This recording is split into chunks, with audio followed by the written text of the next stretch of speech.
회계지식 어디까지 공부를 해야 될까요? 우리는 PER이나 PBR 그걸 계산하려면 이제 단기 순이익, 매출, 뭐 영업이익 이 정도는 알아야 돼요. 그리고 회사의 그 구조 정도는 알아야 돼요. 자회사가 뭐고 모회사가 뭐고 그래야 동서 같은 데도 동서와 동서시분의 관계를 이해를 하거든요. 또 주주들은 뭐고 그다음에 주가는 어떻게 계산되고 뭐 밸류에이션이라고 그러는데 경영학의 재무관리에서 배우는 겁니다.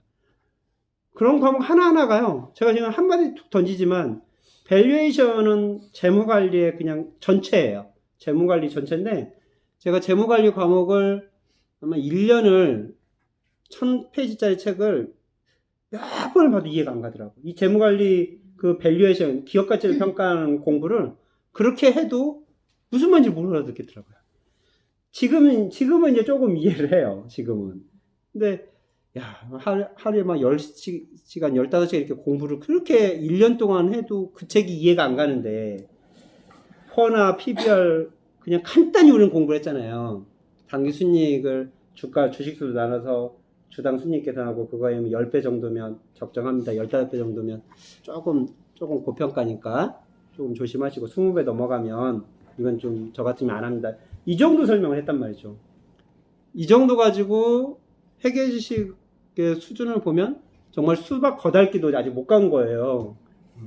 아마 컬러로, 제가 컬러에 대해서 잘 모르니까 아마 컬러에서 이게 빨간색이야 노란색이야 이 정도 알려준 거 아닐까 싶어요. 제가 회계를 본다면, 왜냐면 그거는 그냥 기본 상식도 안 되는 거잖아요. 빨간색 노란색도 모르는 사람한테 컬러를 가르칠 수 없잖아요. 마찬가지로 제가 주당 순이익이나 PER, PBR을 가르쳐 정도는 회계 지식을 따지자면 그 정도. 그냥 컬러가 무슨 색인지 아는 정도 제가 가르쳐 준 거란 말이죠. 그러니까 그게 어떻게 보면 전부일 수도 있지만 정말 시작일 수도 있어요. 그러니까 투자에 참 고민이더라고요. PER, PBR이 전부일 수도 있고 우리가 투자에 필요한 지식의 전부일 수도 있고 굉장히 위험한 사고일 수도 있어요. 이거 가지고 전부라고 하면 이것만 가지고 판단을 해버릴 거거든요. 전부일 수도 있다는 건 저도 회계사로서 투자를 할 때 그 정도 지식 위에는 또 안 쓴다는 관점에서 보면 전부인 거죠. PER, PBR이 전부이지만 아마 쓰는 사람에 따라 다를 것 같아요. 전체적인 백그라운드를 다 알고 있는 사람한테는 PER, PBR이 전부이지만 그것만 딱 아는 사람한테는 정말 크게 위험할 수 있는 거죠. 그것만 딱 보니까.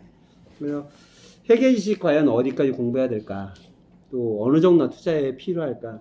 공부를 하면서 제가 도와드릴 수 있는 것은 그 정도는 좀 도움이 될 것 같아요. 그러니까 회계 PER, PBR을 이용해서 투자에 활용하려면 저하고 같이 공부를 안 하고 그걸 혼자 공부하려면 이런 판단 자체가 일단 안 될 거고요. 이 정도만 공부하면 되는지 이걸 판단을 일단 못 할 거고요. 두 번째, 어떤 책을 읽더라도 그것만 딱 얘기해 준 책은 없어요. 전체를 공부하면서 그 안에 딱 끼어 있어요, 그게. 그러니까 그걸 캐치를 못 하실 거예요. 그런 시간 세이브를 좀 해줄 수 있는 도움을 드리는 공부가 될 것 같고요. 기업 분석도 사실 분석하려면 아마 한도 끝도 없을 것 같아요. 기업을 어디까지 알아야 되냐, 내가 투자하고 있는 회사를 어디까지 알아야 되냐. 저도 제가 동서 투자한 지가 한 10년 가까이 됐네요. 지금 이제 처음 사기 시작할 때부터. 근데 동서에 대해서 제가 얼마나 알까 생각해 보면 얼마나 알고 저 회사를 투자할까. 기업 분석을 완벽히 해놨다는 건 교만일 것 같고요. 근데 투자에 필요한 기업 분석 정도는 한 것 같아요. 그 정도가 어느 정도냐. 내가 투자에 필요한 기업 분석 정도가 저 회사가 어떤 물건 만들고 저 물건의 제조 과정은 어떻고 커피의 어떤 상태는 어떻고 경쟁력은 다른 회사 경쟁력은 어떤 거고 또 뭐 남영엽이나 롯데칠성이나 이런 데 커피 믹스와 동서의 커피 믹스의 차이는 뭐고 이것도 다 어쩌면 기업에 대한 분석일 겁니다. 그리고 저 회사의 경영진은 어떤 사람이고 또 회사의 앞으로의 사업 계획은 어떻게 해서 시장이 지금 침체 있는 시장을 어떻게 극복할 거냐 이런 것들을 제가 다 알고 투자를 할까요? 아니면 어느 정도 그냥 간만 가지고 투자를 할까요? 사실 다 알진 못해요. 그래서 이제 어느 정도 이제 느낌을 가지고 하는 건데 저 회사의 사업 계획이 이럴 수도 있고 저럴 수도 있다 이런 정도의 생각을 갖고 하는 거지. 동서라는 회사가 중국에 진출할까 말까, 또는 지금 이제 크래프트 푸드라는 회사하고 계약 관계가 어떻게 돼 있어서 맥심이 커피 믹스가 외국에 진출할 수 있을까 없을까, 이 정도를 제가 다 알 수는 없어요. 그건 비밀 정보기 때문에 오픈하지도 않고 언론에서 추측성 기사들만 나와 있는 거죠. 그럼 그런 기사를 통해서 저는 저 회사가 이런 판단을 할 수가 있겠구나, 이 정도의 느낌을 갖고 있는 것이, 저 회사가 어떻게 사업 결정을 할 거다, 이런 건 아마 그 회사 당사자도 모르지 않을까요? 저도 제 회사를 운영하면서 너희 회사 내년에 사업 계획은 뭐야?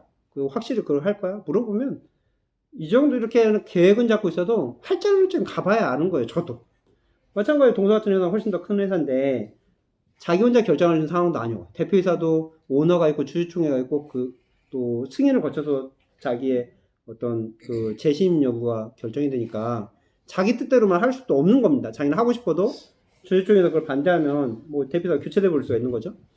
그렇기 때문에 그 사람들도 잘 모를 것 같아요. 저는 더욱더 모르죠. 내부 직원이 아닌데. 어느 정도 기업 분석을 해줘야 우리가 투자에 필요한 분석이 됐다고 볼 수 있을까? 사실 그거를 이번 공부할 때 계속 좀 울타리를 좀 쳐주는 것 같아요. 공부할 거는 한도 끝도 없지만 우리가 그렇게 공부해서 큰 득이 안 된다면 그걸 굳이 공부를 해야 될까? 적은 한정된 시간에 우리가 최대 효과를 낼 수 있는 공부 정도만 하자. 거기에 아마 울타리를 좀 쳐주면 좋을 것 같아요. 저는 그래서 기업 분석에 필요한 정도 지식은, 아까 회계 지식은 PER, PBR, 그리고 그게 계산되는 원리 정도. PER, PBR을 뭐 이렇게 됐든 저렇게 됐든 내가 계산을까지는 안 해도 이걸 이해할 수는 있다. 이 정도만 된다면 거기에 파생되어 있는 정보들은 어느 정도 알고 있다는 거거든요. 주식수가 무슨 의미를 차지하고, 당기순이익이나 영업이익이 무슨 의미를 차지하고, 이 정도는 알고 있어야 PER, PBR을 압니다. 그리고 뭐 자본 총계가 어떤 의미인지, PBR을 계산하려면 자본 총계가 있어야 돼요. 이 정도를 완벽히 내가 소화할 수 있다면 그건 그렇게 공부가 많이 필요한 건 아니에요. 재무제표 좀 볼 수 있고, 재무제표 중요한 수치 파악할 수 있는 정도이기 때문에. 경제지식도 마찬가지인데, 경제지식도 경제 미시 거시 여기까지 공부할 수는 없어요. 근데 기업에 대해서는 이해를 할 수가 있어야겠죠. 기업에 대해서는 이해를 해야 돼. 기업의 투자와 이익을 버는 원리 정도. 그리고 그게 가계의 소득하고 어떤 영향을 갖고 있는지. 이 정도는 인터넷만 찾아봐도요, 꽤 잘 나옵니다. 인터넷. 그리고 아마 제 책에서도 한두 페이지 정도로 정리를 해놨을 거예요. 뭐 이자율이 떨어지면은 은행 통화량이 어떻게 늘어나고, 이자율이 올라가면 통화량이 어떻게 되고, 기업이 이자율에 따라 투자하는 의사결정이나 이런 결정들을 어떻게 하는지, 기업이 어떤 영향을 주는지, 돈이 어떻게 흘러가는지. 이게 미시와 거시예요.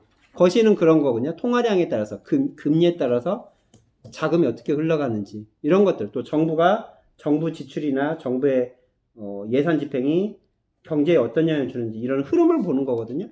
우리가 아마 많이 접하는 걸 겁니다. 금리를 올렸네, 내렸네, 통화량을 늘렸네, 줄였네, 물가가 올랐네, 내렸네, 뭐 인플레가 뭐네, 이 정도의 지식들이 있어요. 그 정도의 지식을 정리하는 데는 글쎄요, 우리 A4지를 본다면 뭐 한 10페이지 정도면 충분히 되지 않을까. 제 책에서도 정리를 해놓는다고 했는데 저는 그걸 좀 무시했어요. 무시해서 한두 페이지로 저는 그냥 살짝 건드리고 갔어요. 근데 그 정도는 좀 약할 것 같고요. 너무 깊게 설명하지 않은 그런 책들이 나중에 제가 소개를 해드릴 수 있다면 좋을 것 같은데, 지금은 제가 딱 생각은 안 나네요. 인터넷 같은 데든 뭐 투자 관련된 책, 박경철 씨 책들이 그런 거 정리 좀 잘 해놓더라고요. 시골에서 박경철 책들이 거시경제를, 투자에 필요한 거시경제만 싹 뽑아놓은 거예요. 그 정도는 공부를 해줘야지 않을까.